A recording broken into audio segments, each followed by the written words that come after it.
It's winter, and winter means dirt bikes. I have a lot of dirt bikes. The problem is, none of them are street legal. And while this may not matter to some people, it matters a whole lot to me. Why, you may ask?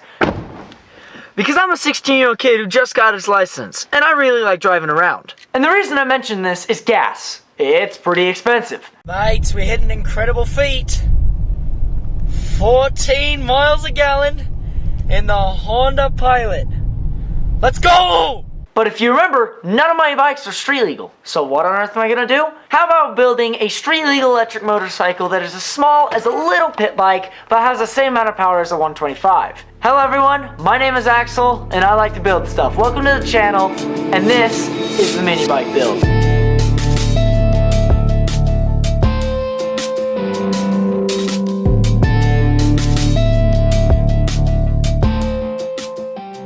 To start off, I need a bike, but not just any bike. I need a bike that's cheap, small, and reliable to use. So with all this criteria, I started searching around, and I found the Razor MX650 platform. On top of that, it only costs $700, which you can't even find a normal pit bike for that much. Now with $700 down the toilet, and the bike arriving at my door, it's time to build it. Get out.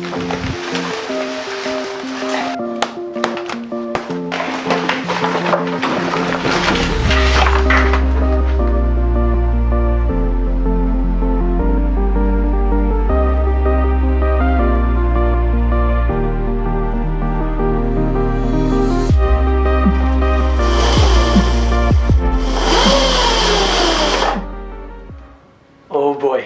Let's go do a test drive. Alrighty. Here we go.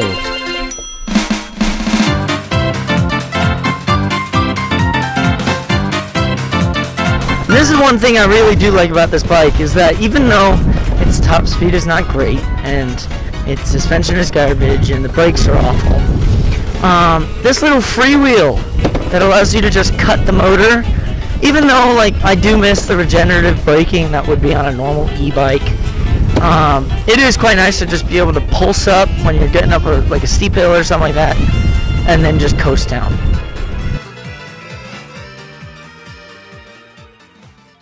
So the bike is actually not too bad. It's perfect for a little kid. However, for my application, I need more. I need more speed, more power, better suspension, better paint, and of course, brakes.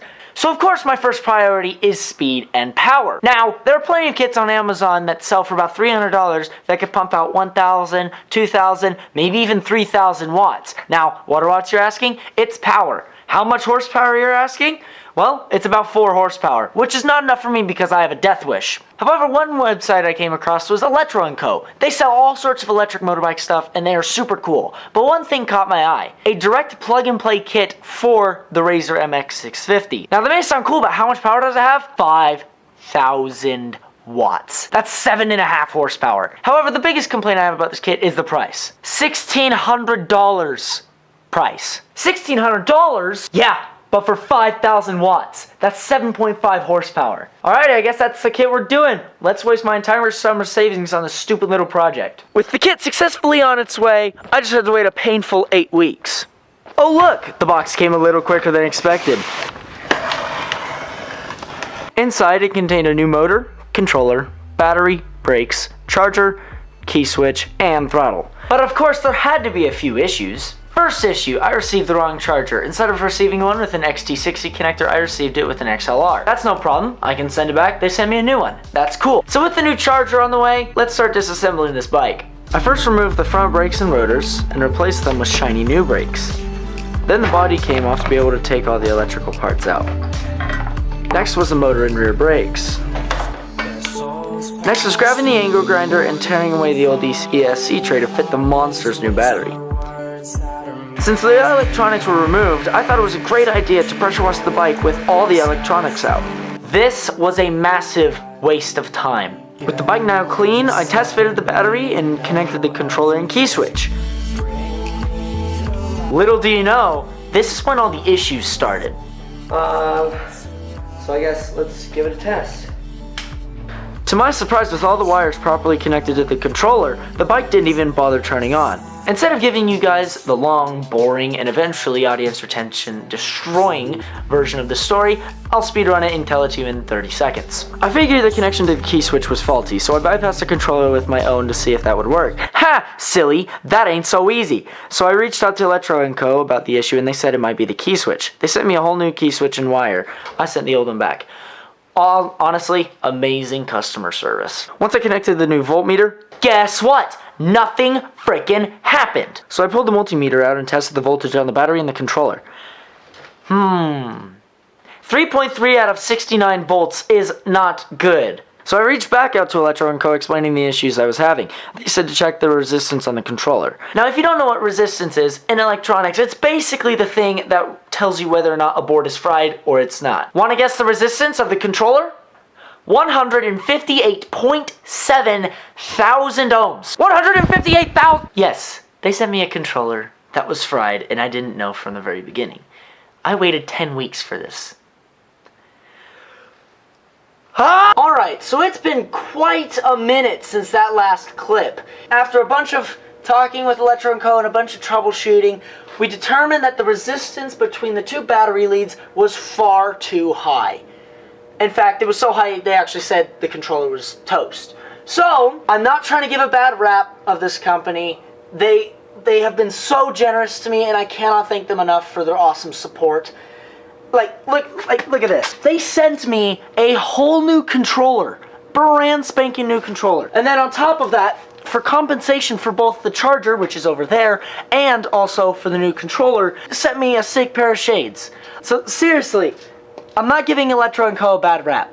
I just got a faulty order, and I'm perfectly okay with that, because they made it right. So with that, I'm going to quickly replace the controller. I'm going to put the battery back in because it's been charging for a while now. And on top of that, if you come over here with me, the plastics are all right here. But besides that, the Mini is almost done. I'm going to get it done as soon as I can tonight so then we could go for a ride. Now with the motor controller fully installed and everything ready to test, you guys may be wondering, hey Axel, how is it street legal? Well, let me tell you. Under California Vehicle Code 312.5, a Class 2 e-bike is considered as a bicycle that doesn't exceed 750 watts and doesn't exceed 20 miles an hour. Now, why do I mention a Class 2 e-bike? It's because it's throttle operated and not pedal operated. So technically speaking, the bike, when it came stock, could go anywhere a normal bicycle can without any legal obligations, not even a plate. However, the problem is the bike now has 5,000 watts instead of 750, and it can go 40 miles an hour instead of 20. So technically, power-wise, it is not legal anymore.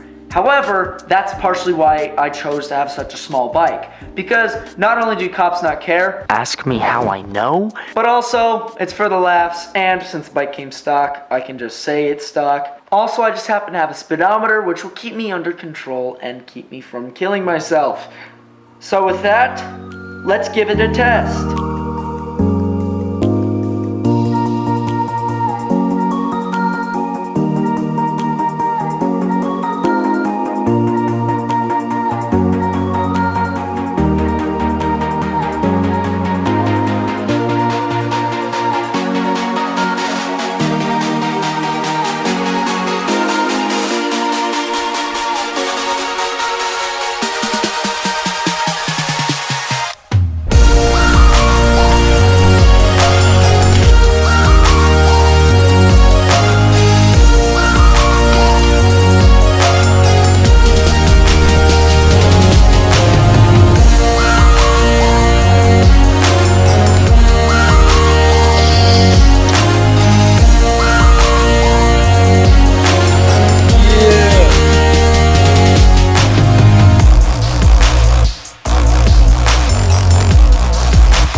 bike is just far too cool to only have in one video. Which is why here in a few weeks, I'll be putting this thing to the absolute test. Now I can't of course tell you what the adventure will be, but I can tell you this. This bike will need new suspension, it'll need a new tire, it'll need new lights, a spare chain, and a bunch of other crazy stuff. So if you want to see this bike put to the absolute test as well as other electronic vehicle projects, make sure to hit subscribe down below as well as leave a like, as it seriously does help me out. As far as this project goes, it is the most expensive thing I've ever built in my life, so seriously, your guys' support really helps me out. Also, I'll have a full build list and all the things I put on this bike down below. Thanks so much for watching, and I'll see you in the next video. See ya!